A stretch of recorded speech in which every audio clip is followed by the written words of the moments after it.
Halo teman-teman semua, perkenalkan saya Noventa Trimaria Cenvin dengan NIM 2025 110082 dari Prodi Akuntansi. Nah teman-teman, jadi hari ini hari Sabtu 29 November 2025 kami mahasiswa Universitas Tribuana Tunggadewi Malang yang menempuh mata kuliah kewarganegaraan, kami akan mengadakan studi tour ke Surabaya. Di Surabaya kami memiliki dua tempat yang akan kami kunjungi. Yang pertama, Rumah Bapak Haji Oyemar Said Tojokurawaminoto, dan yang kedua Museum 10 November Surabaya. Nah teman-teman, sekarang kami sudah sampai di tempat tujuan kami yang pertama, yaitu Rumah Bapak Haji Oyemar Said Tojokurawaminoto. Di saat kita memasuki Rumah Bapak Haji Oyemar Said Tojokurawaminoto, kita akan disambut oleh banyak lukisan-lukisan bersejarah. Nah teman-teman, sekarang kita akan memasuki Rumah Bapak Haji Oyemar Said Tojokurawaminoto. Sebelum kita lanjut, saya minta dong jari manisnya teman-teman untuk like, subscribe, and comment. Terima kasih. Nah teman-teman, ini adalah tampak depan dari Rumah Bapak Haji Oyemar Said Tojokurawaminoto. Nah teman-teman, sekarang kita berada di dalam Rumah Bapak Haji Oyemar Said Tojokurawaminoto. Rumah ini merupakan kediaman Bapak Haji Oyemar Said Tojokurawaminoto selama tinggal di Surabaya. Tojokurawaminoto adalah ketua salah satu cabang organisasi pergerakan terbesar di Hindia Belanda, yaitu Serikat Islam. Selain dibuat usaha kos-kosan oleh istrinya, rumah ini sering dipakai oleh Tojokurawaminoto untuk mengajar dan berdiskusi dengan para aktivis muda. Beberapa di antara mereka yang pernah tinggal dan menjadi murid Tojokurawaminoto di rumah ini adalah Soekarno, Semawen, Alimin, Musso, Kertosudiwirjo. Nah, ini yang teman-teman lihat sekarang ini adalah pukian dari Bapak Soekarno. Nah, teman-teman, ini adalah kamar dari Bapak Soekarno. Teman-teman bisa lihat di sini tidak tersedia kasur ataupun bantal. Di sini yang tersedia hanyalah tikar.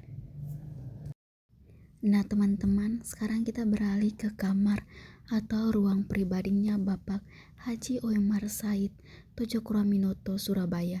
Nah, di sini teman-teman bisa lihat kamarnya dari Bapak Haji Oyemar Said.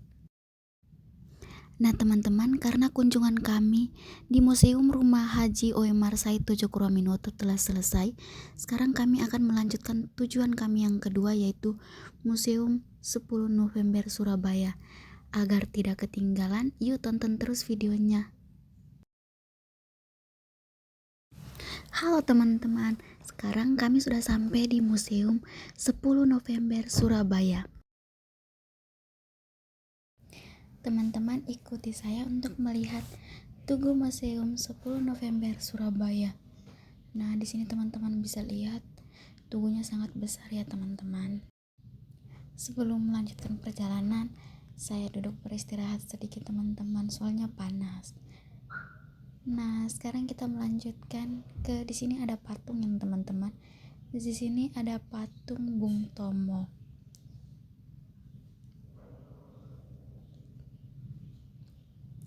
Kita foto-foto sedikit dulu ya teman-teman buat simpan kenang-kenangan.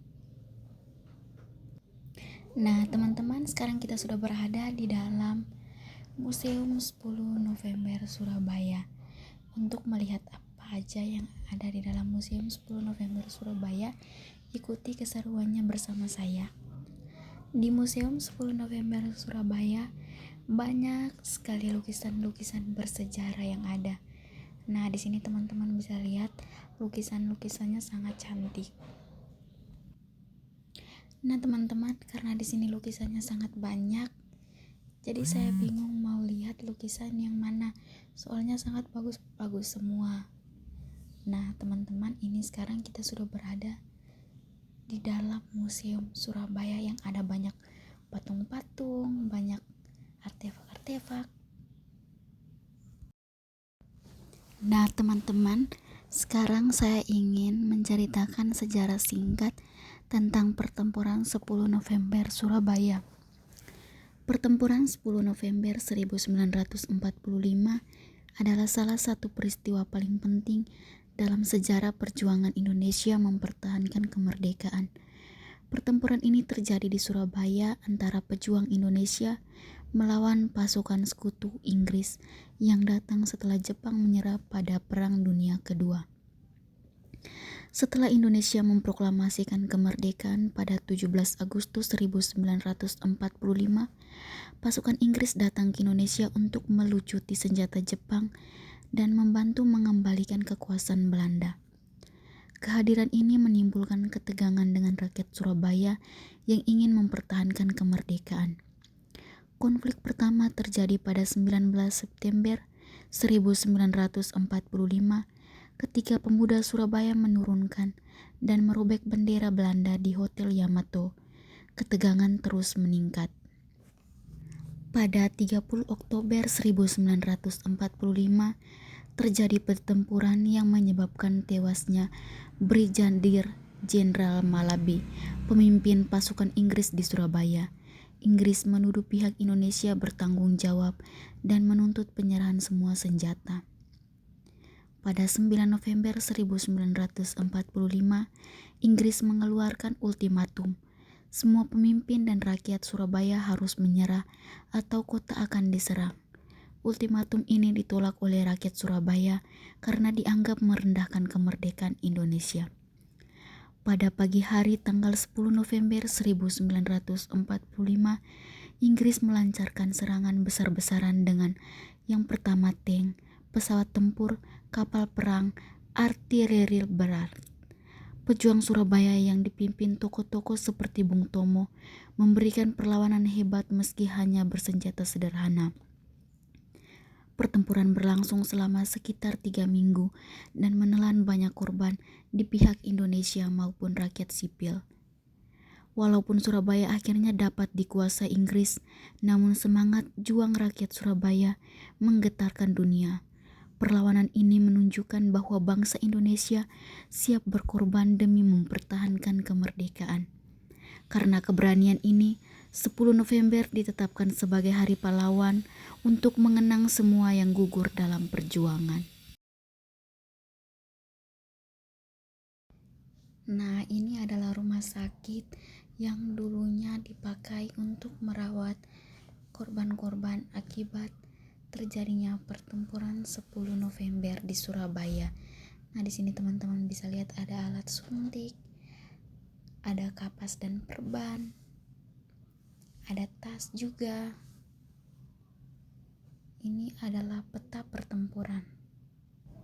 Nah, teman-teman, di sini saya sedang berjalan dan sedang melihat gambar-gambar para pahlawan perjuangan waktu itu. Nah, di sini banyak sekali gambar-gambar para pahlawan yang bisa teman-teman lihat.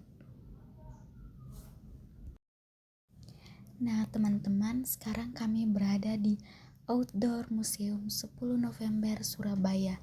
Perjalanan kami telah selesai. Sekarang kami akan kembali ke bis kami dan kami akan kembali ke Malang. Terima kasih teman-teman karena telah menonton video saya ini. Bye-bye.